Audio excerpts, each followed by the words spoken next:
నాకేమి కాదు, నేను వెళ్ళిపోయే ప్రయత్నం నేను చేయదు.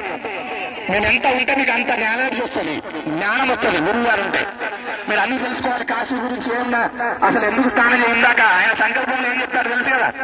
కొన్ని అర్థమైనా లేదా, స్త్రీలకు అర్థమైన, పురుషులకు అర్థమైన, కొంతమంది అర్థమైన బద్ధాస్తరం ఉంటుంది. ఇవన్నీ బాగుంటుంది. ఎంత అర్థమైనా మనిషిలో ఒక 1,00,00,000 లక్షణం అని అజ్ఞాన తీరాందచ్చ జ్ఞానాంధం సరగయ చక్షుమేన తస్మై శ్రీ గురవే. అందుకోసం గురువు యొక్క ఆజ్ఞతో నడవాలి. కాబట్టి ఇప్పుడు కొత్తగా మేము చేస్తాం, మేము మేము చేసుకోవాలి. అక్కడ కూర్చుంటాం. ఒక్కొక్కరు గడబడి చేసే పిల్లలందరూ చూసుకోండి. 12 గంటలకు చేయాలి. 12 గంటలకు దేవతలందరూ ఇక్కడ ఉంటారు. ఇక్కడ అస్థి వరుణ, ఇటు వరుణ అస్థి అక్కడ.